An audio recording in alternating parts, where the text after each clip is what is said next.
Le 10 avril 1734 est une journée de printemps comme les autres dans la petite bourgade de Montréal. Alors que la soirée est douce et que plusieurs sont en promenade dans les rues, vers 19 heures, un incendie éclate rue Saint-Paul et en moins de 3 heures jette des centaines de personnes à la rue. Dans la ville après l'incendie, les tensions sont hautes et les accusations ciblent de plus en plus Marie-Joseph Angélique, une esclave noire appartenant à Thérèse de Coigne, veuve de Francheville. Après un procès de près de 2 mois, Marie-Joseph Angélique est déclarée coupable après des aveux sous la torture. Elle est condamnée à être exhibée, puis à être pendue et enfin brûlée en place publique à Montréal le 21 juin 1734. Encore aujourd'hui, on ne sait pas si Marie-Joseph Angélique est vraiment coupable de l'incendie de Montréal de 1734. La sentence, qu'on trouve aujourd'hui très cruelle, a aussi été critiquée par les historiens et le public depuis au moins les années 1960. Est-ce qu'on a voulu faire un exemple d'une esclave rebelle? Est-ce que sa sentence est le résultat de son statut de femme et encore plus de femme noire? Est-ce qu'elle est un martyr ou en rébellion contre les conditions de l'esclavage en Nouvelle-France? Comme le dit l'historienne Denise Beaugrand-Champagne, ce serait définitivement un sujet en or pour un scénario de film. Mais l'étude du cas montre plutôt un portrait plus sobre, celui d'une société d'ancien régime, avec des individus qui sont bien placés dans cette société et beaucoup d'autres qui en sont exclus. Aujourd'hui, à Tous les chemins mènent à Montréal, j'aimerais me pencher sur le cas de Marie-Joseph Angélique. Oui, mais aussi les grands et grandes oubliés de l'histoire de Montréal, femmes, esclaves, pauvres, criminels et tant d'autres. Dans cet épisode, on verra à quoi la vie ressemblait à Montréal pour les oubliés de la mémoire.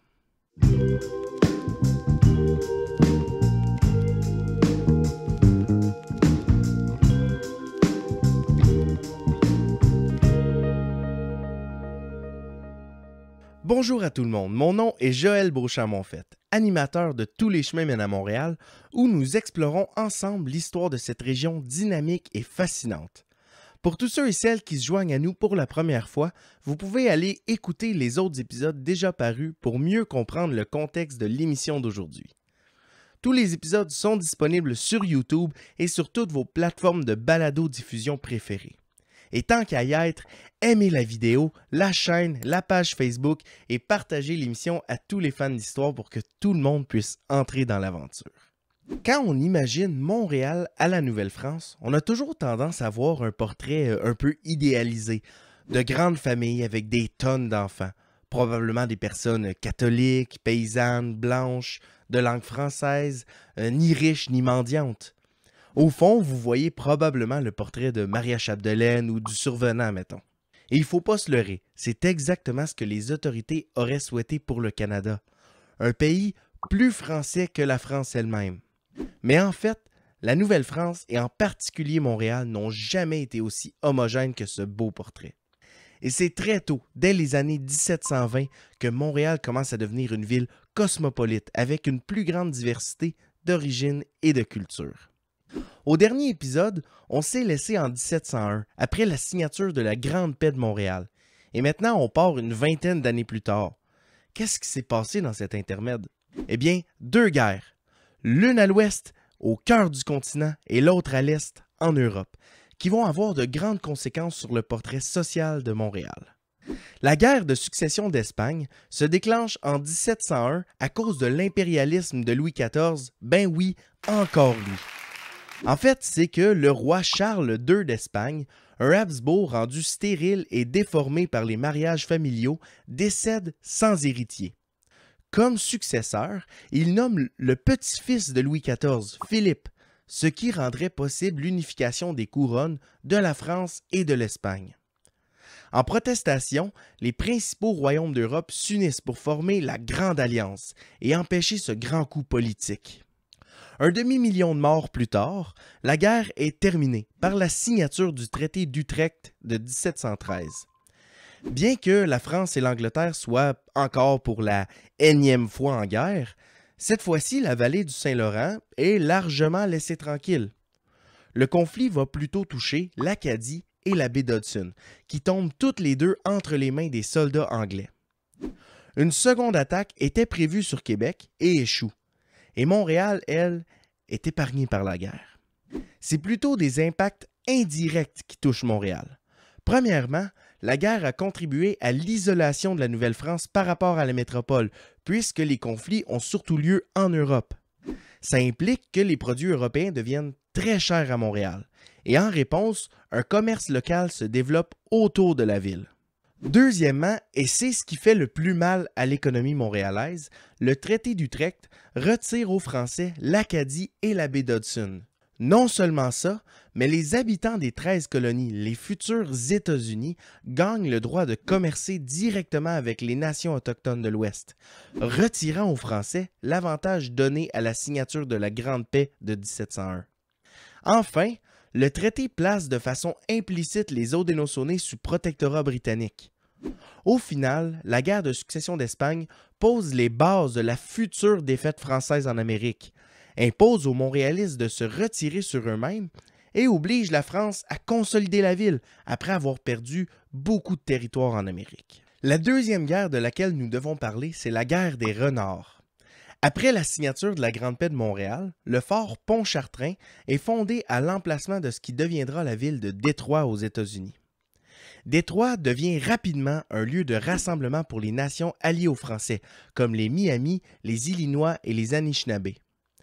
À l'invitation des Français, la nation des Renards vient aussi s'établir à Détroit, mais celle-ci est en conflit avec les autres nations de la région. Rapidement, le conflit dégénère en guerre ouverte lorsque les Français prennent le côté des nations alliées et les Haudenosaunee prennent le côté des Renards. Entre 1712 et 1714, les combats font rage et ils se poursuivront jusqu'à ce que la nouvelle de la paix en Europe et une épidémie de petites véroles dans les 5 nations convainquent les Haudenosaunee de retirer leur appui militaire. Encore une fois, la guerre des Renards n'a pas un impact direct à Montréal, mais plutôt un impact indirect. Cette guerre va contribuer à la normalisation de l'esclavage autochtone à Montréal. Commençons par mettre quelque chose au clair. De l'esclavage, il y en a toujours eu dans à peu près toutes les nations du monde et pour toutes les raisons. Mais ça ne veut pas dire que c'est normal. On peut toujours essayer de rationaliser et dire oui, c'est pire ailleurs. Mais ça ne veut jamais dire qu'il faudrait cacher ou oublier ce moment pas très enviable de notre histoire passée. Ce n'est pas parce que l'esclavage était en nombre différent et qu'il avait une forme différente que ce n'était pas de l'esclavage, c'est-à-dire la prise de possession d'une personne qui a une histoire et une identité propre pour en faire un objet. Bon, maintenant que c'est clair, allons-y avec la massue. Oui, il y a eu de l'esclavage à Montréal et en Nouvelle-France. Montréal est en fait même la capitale de l'esclavage au Canada. Mais quelle forme prend cet esclavage ici à Montréal? Bien, la première chose à savoir, c'est que l'esclavage arrive pratiquement avec la naissance de la colonie. En fait, le premier esclave au Canada s'appelle Olivier et il arrive à Québec avec les frères Kirk dès 1629, avant même la fondation de Montréal. Sur l'île, dès 1670, 2 esclaves autochtones sont donnés au gouverneur Courcelles par les Haudenosaunee. Ça reste un phénomène qui est assez rare jusqu'en 1716. Mais l'esclavage se répand rapidement à partir de la décennie 1720. Au Canada, des esclaves d'origine africaine sont présents, mais le groupe dominant, c'est celui des esclaves autochtones, aussi appelés panis. On a déjà vu dans les derniers épisodes que la prise de captifs est une partie essentielle de la guerre à l'Autochtone. Mais à la suite de la guerre des Renards, des esclaves autochtones se mettent à inonder le marché montréalais. Ils viennent généralement du bassin du Missouri et on les appelle collectivement des panis. C'est un nom qui désigne en fait originellement une seule nation, les Panismaha, qui sont des ennemis traditionnels des Renards et de la Grande Paix française. À la suite de guerre, des Panismaha sont capturés et vendus à Montréal, ce qui mène à l'appellation Pani pour désigner l'ensemble des esclaves autochtones. Mais il faut le rappeler, tous les esclaves autochtones ne sont pas Panismaha, ce n'est qu'un nom qu'on leur donne. On estime qu'environ 2700 autochtones sont mis en esclavage au Canada jusqu'en 1760. Mais Par la position de Montréal dans les réseaux commerciaux avec l'Ouest, c'est à cet endroit qu'il se retrouve en majorité. Selon l'historien Marcel Trudel, il y aurait eu environ 1400 esclaves autochtones à Montréal entre 1670 et 1760. Les esclaves d'origine autochtone ne sont pas les seuls à avoir eu une présence en Nouvelle-France. Parlons maintenant des esclaves d'origine africaine, dont la fameuse Marie-Joseph Angélique mentionnée en tout début d'épisode. Bien qu'il soit présent au Canada dès 1629, c'est surtout à partir de 1709 que la pratique se répand, à la suite d'une ordonnance royale de l'intendant Jacques Rondeau pour permettre la traite d'esclaves. Ils arrivent généralement à Montréal de la même façon que les captifs autochtones, c'est-à-dire comme une prise de guerre, mais cette fois-ci lors d'attaques sur la Nouvelle-Angleterre et les 13 colonies. Toujours selon Marcel Trudel, environ 400 personnes d'origine africaine sont mises en esclavage au Canada avant la conquête. De ce nombre, on ne sait pas combien sont à Montréal, mais on pense que c'est autour de la moitié, un nombre donc beaucoup plus bas que celui des esclaves d'origine autochtone. La raison de cet écart est une différence de perception et de prix. Alors qu'un esclave autochtone peut être acheté pour 300 à 400 livres, un esclave noir coûte en moyenne 980 livres, soit 2 à 3 fois le prix d'achat. Étant plus rare, donc plus difficile à se procurer, il y avait un certain prestige pour les grandes familles coloniales à posséder un ou plusieurs esclaves noirs. La famille Lemoine, par exemple, possède une famille d'esclaves noirs qui sont transmis de père en fils. Et les communautés religieuses sont aussi parmi les plus grands possesseurs d'esclaves dans la ville. Des personnes aussi chrétiennes que Sainte Marguerite Diouville, fondatrice des Sœurs de la Charité ou Sœurs Grises, elle possède elle-même plusieurs esclaves noirs et autochtones. En fait, l'immoralité de l'esclavage n'est tout simplement pas remise en question en Nouvelle-France. La vie d'un esclave à Montréal peut être relativement aisée ou très difficile selon les cas, mais elle est généralement extrêmement courte.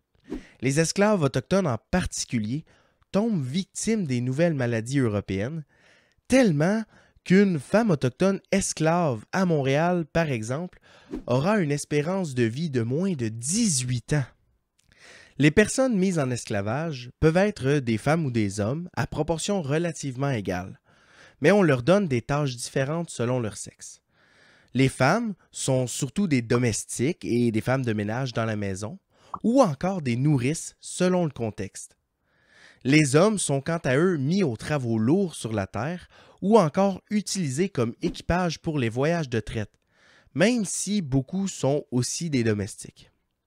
Une personne mise en esclavage à Montréal est perçue essentiellement comme un simple objet par son propriétaire. Pour cette raison, les traitements reçus peuvent varier drastiquement d'une personne à l'autre. Si la plupart apparaissent avoir été raisonnablement bien traités à la manière d'un domestique à l'emploi, d'autres sont fréquemment battus, comme par exemple Marie-Joseph Angélique, ou encore victimes d'abus sexuels de la part de leur maître, surtout dans le cas de femmes. L'esclave est en fait une possession de luxe pour les grandes familles coloniales et la marque de prestige. Il est donc mieux vu de bien traiter ses esclaves, dont le nombre peut monter à une douzaine dans une seule maisonnée. Au final, il reste qu'un ou une esclave n'est pas propriétaire de son corps et de sa personne, mais son niveau de vie, dans la majorité des cas, est comparable à celui des travailleurs et artisans de la ville. Mais soyons francs, ce n'est pas que le niveau de vie des esclaves soit tellement haut, c'est plutôt que le niveau de vie moyen de la population est assez médiocre. Depuis 1642, Montréal s'est transformé plus d'une fois. Au départ, une ville orientée vers la religion et le mysticisme, elle est devenue une ville marchande. Dans les années 1720, on constate que la traite de la fourrure a créé des revenus pour la ville, mais aussi des inégalités importantes entre les marchands riches et le reste de la population assez pauvre. L'esclavage plus important des années 1720 est d'ailleurs en partie une réponse à un problème pointé par les autorités coloniales. On manque de main-d'œuvre et tous les revenus sont réinvestis dans la traite de fourrure plutôt qu'à développer la ville.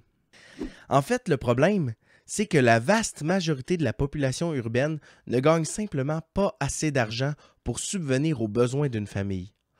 Pour vous donner un exemple, le salaire moyen d'un travailleur journalier est d'environ 100 à 120 livres par année. Et il en coûte 50 livres par année pour nourrir une seule personne. Imaginez toute la famille. Dans ce contexte, on juge une personne d'abord par sa capacité à travailler pour subvenir aux besoins de la famille. Puisque la majorité de la population montréalaise est très jeune, les personnes infirmes et trop âgées pour travailler sont relativement peu nombreuses. Mais lorsqu'un accident arrive, ils deviennent rapidement un poids immense sur la famille. La solution la plus facile, c'est d'envoyer les gens à l'hôpital général. Attention, là, il ne faut pas penser à l'hôpital général comme à un hôpital moderne. Dans l'Ancien Régime, c'est plutôt l'Hôtel-Dieu qui a le rôle de ce qu'on pense aujourd'hui comme un hôpital. Fondé par Jeanne Mance elle-même, l'Hôtel-Dieu de Montréal sert à soigner ce qu'on pourrait appeler la classe moyenne, les artisans, bourgeois, soldats religieux et autres. D'ailleurs, quand on parle de soigner, ça implique des guillemets. En fait, jusqu'en 1700, il n'y a aucun médecin qui réside à Montréal. Seuls les chirurgiens, barbiers et ramancheurs en tout genre soignent plus ou moins la population. À côté de l'Hôtel-Dieu, sur la Pointe-à-Calière, il y a l'hôpital général, qui serait plutôt l'ancêtre des hospices et des asiles. C'est un endroit pour les pauvres, les désœuvrés de la société. Fondé en 1694, l'hôpital général prend le nom de la communauté religieuse qui l'administre, communément appelée les Frères Charron. Plus tard, c'est cet hôpital général sur la Pointe-à-Calière qui sera récupéré par les Sœurs de la Charité de Marguerite-Diouville. C'est une sorte de centre de services sociaux pour tous ceux qui sont dans le besoin, c'est-à-dire généralement ceux et celles qui ne peuvent pas espérer l'appui d'une famille. Les enfants y sont d'ailleurs fréquemment abandonnés à partir des années 1720 et on les surnomme alors des « enfants du roi ». Bien que ce soit interdit, deux raisons peuvent justifier d'abandonner un enfant devant l'hôpital général, la pauvreté et la naissance illégitime. Pendant l'hiver, les familles paysannes autour de Montréal qui savent qu'elles n'arriveront pas à nourrir ce nouveau-né peuvent faire ce choix. Aussi, dans une société où la religion prend tant de place, des enfants nés d'une union illégitime ou d'un abus sont aussi fréquemment abandonnés. Si le plan est de recueillir les enfants du roi, les mettre en nourrice et leur trouver une famille, la réalité c'est qu'environ 9 enfants abandonnés sur 10 meurent avant d'atteindre 1 an. Au début des années 1700, se retrouvent aussi à l'hôpital général tous ceux et celles qui s'écartent des normes sociales, vagabonds, itinérants et tous ceux qui peuvent être considérés comme fous, violents ou encourageant le désordre moral. Les femmes prostituées sont un exemple de, ouvrez les guillemets, désordre moral. Des femmes mariées, abandonnées ou veuves, ou encore même filles de soldats, peuvent se prostituer pour gagner de l'argent.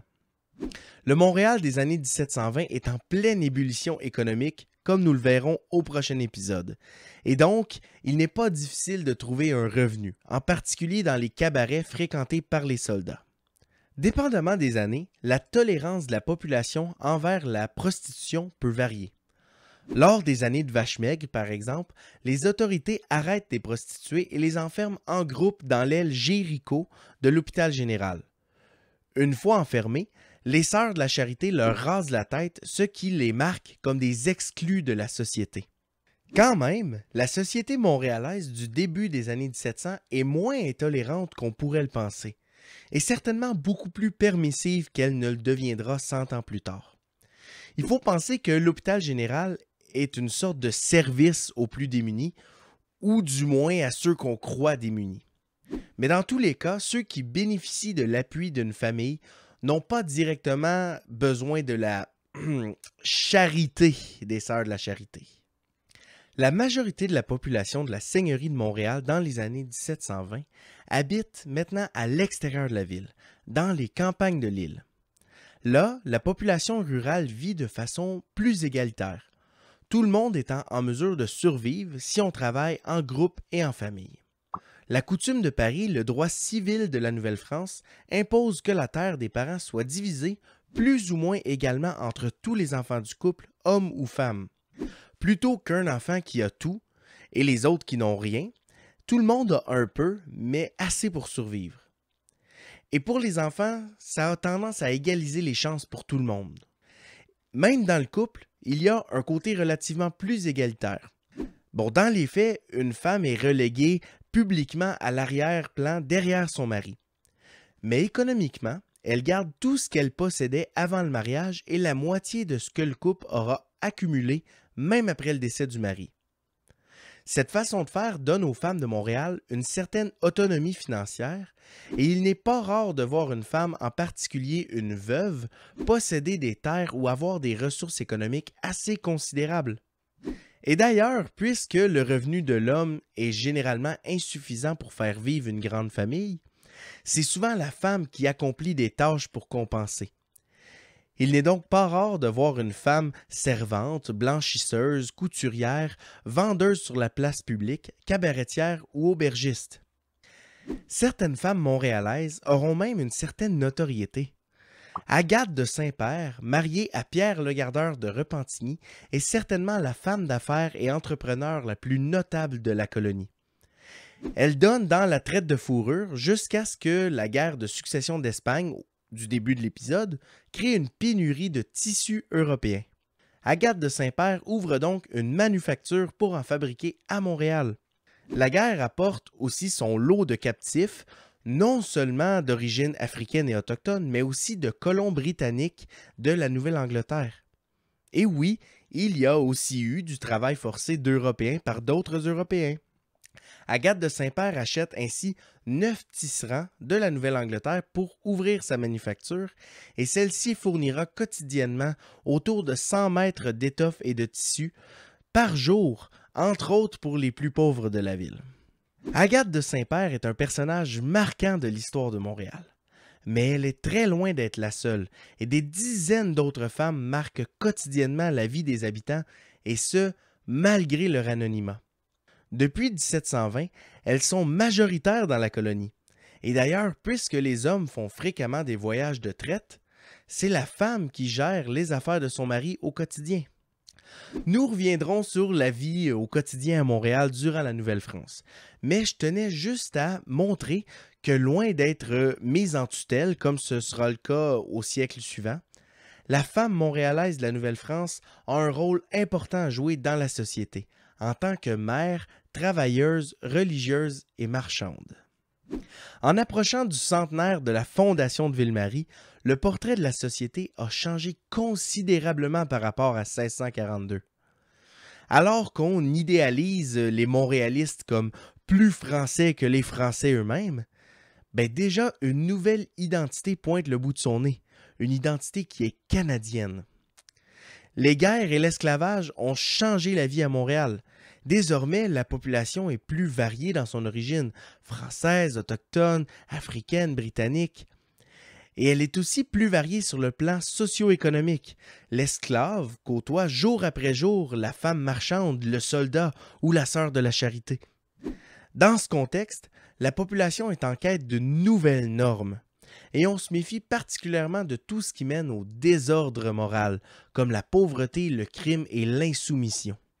C'est d'ailleurs ce qui fait dire à Denise Beaugrand-Champagne que ce n'est pas son statut de femme, de noire ou d'esclave qui a coûté la vie à Marie-Joseph Angélique, mais plutôt sa forte personnalité et son indépendance d'esprit. Bref, elle ne répondait pas aux normes attendues d'elle. L'épisode d'aujourd'hui n'a pas été facile à rechercher et à écrire, à la fois en raison du manque de sources, mais aussi et surtout parce que les sujets étudiés ont été assez difficiles. Et donc, n'hésitez surtout pas à écrire vos commentaires en bas de la vidéo si vous avez aimé ces sujets un peu plus difficiles et souvent ignorés, et aussi si vous aimeriez qu'on touche plus souvent ce genre de thème. Même chose, si vous souhaitez un épisode spécial sur le cas de Marie-Joseph Angélique, n'hésitez pas à les commenter en bas. Entre-temps, j'aimerais au prochain épisode aller dans le, disons, plus léger. Ce que je vous propose donc, c'est qu'on se retrouve bientôt pour discuter de la journée typique du et de la montréaliste de l'époque. À quoi ressemble Montréal? Qu'est-ce qu'on mange? Comment est-ce qu'on s'amuse dans la ville? Ne manquez pas le prochain épisode pour en savoir plus. J'aimerais en terminant vous inviter à aller visionner notre page web en lien en bas dans la description. Aimez le vidéo, abonnez-vous à la page YouTube Tous les chemins mènent à Montréal. L'émission est aussi disponible en balado sur Spotify, iTunes et sur toutes vos plateformes de balado-diffusion préférées. Allez nous suivre sur Facebook, Twitter, Instagram et parlez de l'émission à vos proches. Chaque partage compte pour faire connaître l'histoire fascinante qui est celle de Montréal. Mon nom est Joël Beauchamp-Monfette et on se revoit au prochain épisode de Tous les chemins mènent à Montréal. Allez, à bientôt.